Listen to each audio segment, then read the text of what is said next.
Hi, it's Katy Mackenzie, mortgage professional of Mackenzie Mortgage with TMG The Mortgage Group and your host of I Love Vancouver Real Estate. Thank you for taking the time to be with us today. I have the extreme pleasure of introducing Dr. Joti Samra today. She's a registered psychologist and an innovator in psychological health and wellness. She develops strategies for coping with life's most common and difficult challenges, reaching beyond the clinic and classroom. She's a featured clinical expert in all seasons of the Animal Planet docu-reality series Confessions, Animal Hoarding. She appears as a host and financial expert in Million Dollar Neighbourhood, another docu-reality series on the Oprah Winfrey Network. She's the psychological consultant to CityTV's The Bachelor Canada and has written a weekly Ask the Health Expert column for the Globe and Mail. She's a frequent media commentator and writes prolifically for a wide range of scholarly, professional, and popular publications. Undoubtedly, you've seen her on the local global TV news, CTV, and heard her on all of our local radio stations. In addition to all of this, she's also the director of a private psychology assessment, treatment, and consulting practice and has worked as an expert consultant for the BC Family and Supreme Court. Joti, we could do an entire podcast on your biography alone. So welcome and thank you for taking the time to be with us today. Yeah, thank you for having me. It's a pleasure. Awesome. So our listeners might be thinking, what could a psychologist and a mortgage broker be talking about on a podcast? But, when I met you, I thought immediately, there's so many things I could ask you that are relatable to our listeners. So would you agree that in reverse, when I asked you to do the podcast, if you thought the same, that there's a number of hot topics and issues that you could easily talk to? Yeah, absolutely. I mean, that's kind of the reaction initially people have when they think of a psychologist getting involved in money matters. Mm-hmm. But the reality is, if I look at the most common stressors for individuals, they are related to relationships and money. And both of those things come into play when we're thinking about purchasing a home or going through financing, getting a mortgage. I mean, often there's decisions that are being made with a partner, and that can be a whole source of a lot of stress, lots of joy as well, but lots of stress. And money, I mean, it's one of these things that we're not taught in school how to manage money. We're not taught how to talk about money. We're not taught how to deal with these conversations with our partners. And so it creates a lot of anxiety for people because they don't know how to approach it. And a lot of people also get kind of anxious when they're thinking about numbers, and I'll often hear people say, I was never good at math. And then they rule out any ability to be able to make good decisions about other financial things in their life. Mm-hmm. Absolutely. I find a number of people are nervous to even approach someone like me because they fear that their level of knowledge and understanding is so much less than what I have. And what I say is but that's the reason you are reaching out to me, is to access me as the expert. So, to alleviate some of that stress and nervousness in that process of buying a home. So let me ask you then in regards to trust. So, how do people, if they are looking to buy a home, sell a home, refinance, all of those things, how do people build that trust in the professional that they're working with? Mm-hmm. Great question. One of the kind of guiding principles first for people to keep in mind is that when we make decisions about anything, whether it's the professional that we're working with or other bigger decisions, we have two main things to consider: our head and our heart, right? So how we think about things, that the kind of rational, analytical part of how we make decisions, and then also the kind of emotional piece. And part of what I find is that when people make maybe not the right decision for them or something that doesn't feel right, they're not really putting equal weight on both of those things. And so what I encourage people to do is say, first of all, be analytical and methodical in your approach. Talk to people take a look at people that are qualified, get recommendations, look up credentials, ask tough questions, of a broker, and make sure you get all the good content knowledge you need. Is the person skilled? Are they qualified? Are they well recommended? Mm-hmm. And that can help build a certain amount of trust, right, in the process to feel that someone has the expertise that you're needing. The second part of trust is much more of an intuitive kind of feel. And I know that can sound a little bit kind of touchy-feely to people, but I believe this strongly, that anytime we're working with a professional, whether it's someone like me that's a psychologist or someone like you as a mortgage broker, that there has to be a goodness of fit. And some of that comes down to things like our personality and just the kind of flow that we have, and whether we feel that we're being listened to, heard, respected. So those are kind of good guiding principles to say, is the professional I'm meeting with, are they giving me some of those positive elements? Are they listening to my concerns? Are they asking me the right questions? And then go with that kind of gut feeling of how you evaluate somebody. So quite often I'll have a client that'll come to me and say, I am already working with a realtor, but I don't really like them and I don't really know why, but I'll just keep working with them because I've already engaged them. And I always say, if you're not comfortable, ask harder questions, ask for more information, express your feelings. But I find a lot of the times clients will stay with people that they're not really satisfied with. And why? Yeah, that's a wonderful question, and I hear that a lot as well. People will say, I'm kind of nervous or anxious, or I don't want to make this change. I don't want to upset the other person, or I don't want to offend them in any kind of way.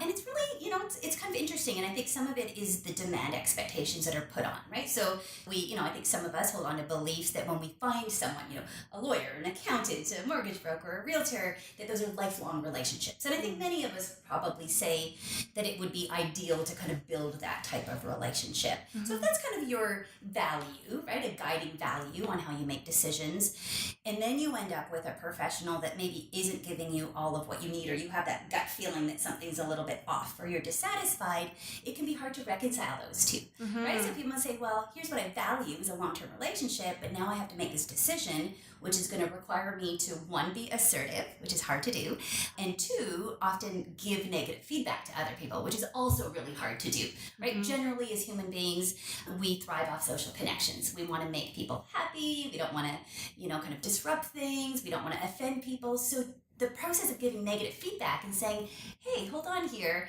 something's not working for me, or I don't like your approach, or I don't like your style, or you're kind of brushing me off when I ask these questions. Those are hard things for most people to say to somebody.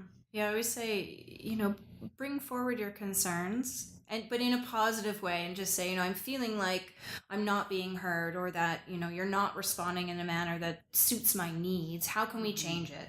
And look to change it in a positive way. But I think especially if you're looking at buying real estate in, millions of dollars price point, that you should be working with someone you feel comfortable with on both sides, not just to speak to the realtor, but also to the mortgage broker.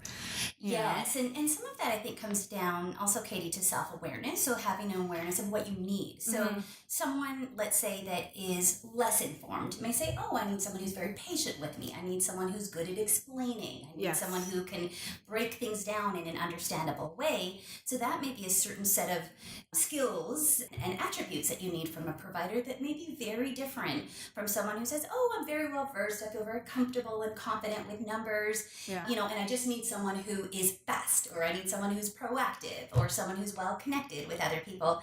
Then you have a different set of needs. So I think once we can identify what our own needs are, that it becomes a little bit easier to kind of know who's going to be a good fit for you. Yeah. Now, when you speak of the head and the heart, I always say to people, once you put an offer in, things go very quickly. As I've experienced, as you've experienced in that buying time, I always say to people, you want to make sure you don't get in your own way. There's going to be a point in time where things go quickly and you need to get out of your own way. You need to be sure that that level of trust has been built, so that when your realtor or myself offers a piece of advice to get you into that property, that you're ready to take it. So does that concept of or how's a way of saying that it doesn't sound negative to a client when you say, you got to get out of your own way a little bit? Well, first of all, I think it's very good advice, because it is something that happens for most people. They get get kind of spun out of control, right? Sometimes when they're faced with big decisions. And first of all, we need to keep in mind that purchasing a home is one of the biggest decisions that we make, right? And some of us make those repeat decisions throughout the course of our life, but it really is one of the biggest financial decisions we will make. For most people, their primary asset is their home. And now it's not just the money involved in a home, but a home starts to represent so much, right? Future and hopes and dreams and all of these emotional things. And my experience is that when people get kind of overly stressed or getting in their own ways, you said, that they're just not even able to dismantle all the different levels of emotions that they're having, right? Yeah. There's emotions about a financial decision. There's, question marks that most of us have with any big decision. Am I making the right decision? Should I consider other things? Is this the best? Am I going to come across something that's better? Right? So people are you're evaluating, and it makes sense. It's one of the biggest decisions that we make. Yeah. We know purchasing a home and moving is one of the top 5 stressors. Yes. Top 5, and things like death and serious physical illness fall in that, having a baby. And I think that can be a good just kind of reminder to keep in mind this is highly stressful for most people. So you're within the normative group if you're feeling a lot of emotions. However, that's why we also get professionals that have expertise. Yes. They know the right questions to ask. They know what to do. And some of it for most, for many people is to let go a little bit of that control piece. Yes. And say, I have someone that is a professional that can help guide me through that process. Now talk to me about then this concept of owning in Vancouver, and I'll never be able to own in Vancouver. So it's almost like we've put owning in Vancouver on a pedestal, and it's this place to be and goal to achieve, and that so many people are now walking away from it saying, well, I'll never own here, which I find is just fueled by the media. It's a hard thing to overcome when people have seen the pedestal and the place of where they want to be and decided somehow that they can't afford to be there, but haven't even reached out to find out if that's possible. Mm-hmm. So why are we creating this big dream that feels so unattainable, yet is still very approachable for a lot of people? Well, we're in a very interesting time. I think in Vancouver in particular, of course, as all of us have witnessed over the last kind of year and a half, the kind of frenetic pace of things that are happening in real estate. And I mean, I'm speaking both as a psychologist and also someone who does a lot of work with and for the media, is that the messaging that is out there can really either calm us and reassure us, or it can have the opposite effect and kind of increase all of that anxiety. And I think what we've really seen, especially over the last kind of year and a half, is lots of kind of sources that increase the anxiety and stress. Yes. And then people are being emotionally driven in terms of their decisions. And then it's when you hear these all or nothing statements, right? I'll never be able to. I never could. There's no point. And you hear these very strong, absolute statements. And that's where I'll encourage people, time to turn the volume down a little bit on the emotions and get in your head, right? Be analytical, be methodical, sit down, get your numbers in front of you, and consult with people that can help you come to a concerted, rational kind of decision and outcome about whether or not you can actually pursue that dream. A client was referred to me last week, and she had said that exact statement, we're never going to be able to own here. And a friend of hers said, can you please just have a 5-minute conversation with Katy? You don't have to work with her. You don't have to buy, but I just want you to talk to her. And I ended up talking to her, and within about 10 minutes, she realized we just did some basic math, on sort of the piece of paper, like what would be affordable. Mm-hmm. And she was shocked by what they could actually afford. And she had misinformation from sources that she thought would be valid and trusted, but not people in the industry. And so it was very eye-opening for her to say, okay, well, I've been saying this over and over, and it's actually a reality. Mm-hmm. And so she was shocked by, a whole new door, a whole new world opened to her and her family. Yeah, well, that's a nice example, because you realize this absolute definitive statement is how she started out. And then as information was gathered and she got the evidence, kind of for and against that belief, which is really a core part of how we approach changing extreme beliefs that we all hold, probably that anxiety went down, right? And that worry and that concern. Yeah. So I want to talk back to that piece that you said, we're not educating our children about money and, the real life scenarios that occur. I mean, they're taught math, they're taught I remember being taught how to do a tax return. And I was like, why am I going to need to do this? But they didn't teach me about that first credit card. How do we teach our children? Because I've even heard 8 and 9-year-olds say, well, I'm never going to live in Vancouver. So how do we talk to our children about that? And make sure that they're not feeding off of what we're saying, and that, oh no, you're never going to be able to live here, and crushing dreams that they haven't even formally built or created for themselves yet. Well, first, that stuns me that you're hearing kids so young saying this, but not surprising when you actually think of the kind of language and conversations that people have around this. And no doubt we're in the top kind of world cities in terms of being expensive. I mean, there's no question about that. But I think we need to remember there's always been cities, New York, London, San Francisco, Sydney, places that I think most of us can relate to, knowing have always been kind of more expensive cities relative to other places to live. And certainly, as we know, many people are still able to find something some of the time within their means within that environment. So first, kind of just starting and realizing that this isn't kind of a doomsday outcome, just because we live in Vancouver. And then starting to just watch, I mean, first of all, as parents or people that are involved in kids' lives, kids are sponges, right? And any of us that are around kids know that they pick up everything we say. So encourage people, watch those, watch the absolute extreme limiting beliefs and statements that you make, because kids pick up on that. And then starting to teach kids about money and teach them about the process. And I believe that this can happen with kids as young as 3 or 4 years old.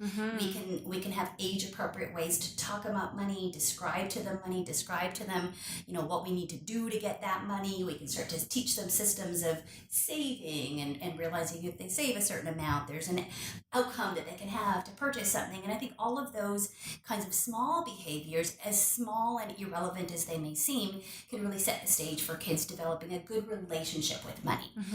And part of that good relationship is being able to speak with your kids about money.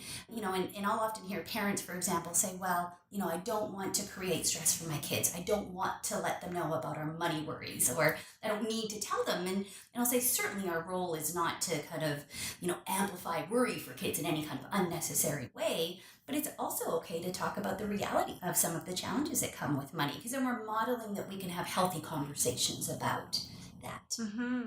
Like, I know as kids, we grew up, if we wanted something, it was like, okay, well, this is how much it costs. And, I used to offer my mom $5 to clean out the spice cupboard. And literally, I would take the spices out, clean it out, and then reorganize them all, labels facing forward for $5. But I knew if I worked for something, that mom would pay me for that, and then I could save to buy something. So it was a really neat way of learning the value of having to work for something, but in a really neat way and not stressful way.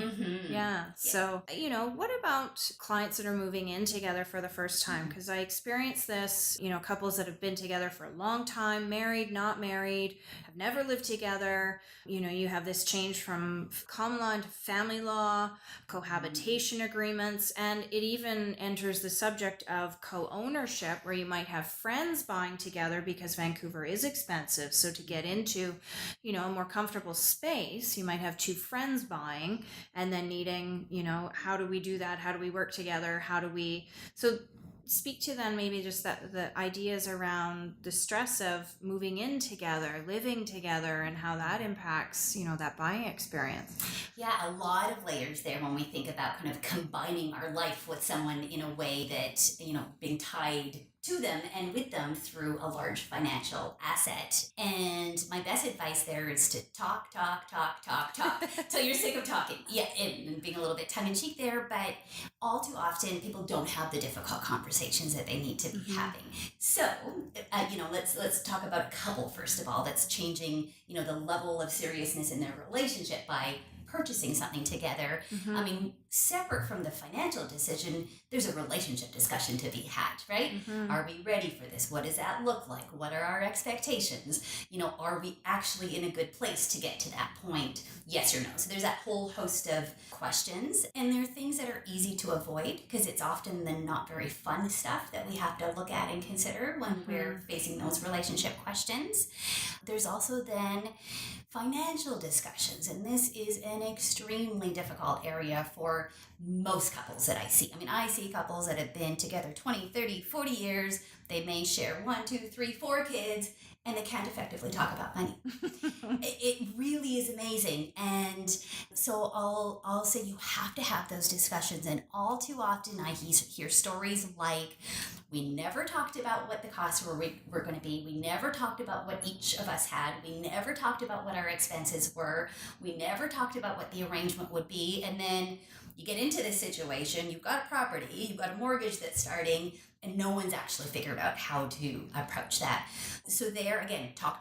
Like, I encourage people to really break everything down. It can start to feel very clinical, but it's an important way to make sure that you're preventatively addressing issues before they, while they're small issues, before they turn into big issues. Yeah, because obviously we see it on the backside too, when couples are splitting and that division of assets and the home and how that occurs, and the damage that ensues if those discussions haven't happened at the beginning. Yeah, and that's where going back to that balance between head and heart, because often what people do is they lead with the heart there. So I love him or her, and they're all ready, and they see, rainbows and lollipops everywhere, and they're ready to move in, but they haven't thought with their head yet.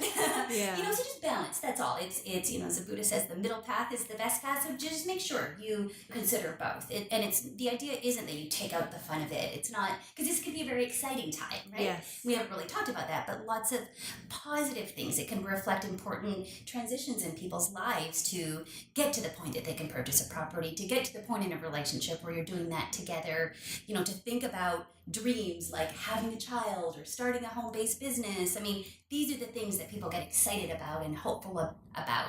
So you don't want to lose sight of those things, but you also just want to be kind of wise and cautious and careful in having the hard conversations. Joti, is there anything else that we should know about you, what you do, how it relates to what I do, or separately from? Sure. Well, I have a patient practice located in Yaletown at the Mainland Medical Clinic. So I see patients a couple days a week, both individuals. I see lots of couples. I have lots of resources that are linked on my website, which is just my name, drjotisamra.com. And I've been very intentional in linking resources that are evidence-based and publicly available, which means free. So if anyone's interested in resources around all the way from stress, sleep, anxiety, depression, all the emotional stuff that comes up when we're making big decisions, I have lots of links there as well. Excellent.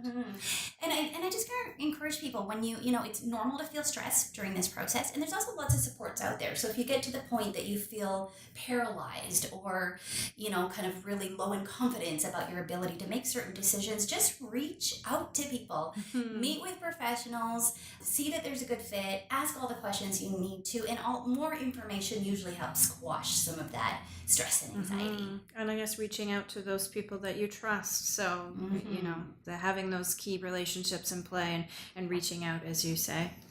Absolutely. Excellent.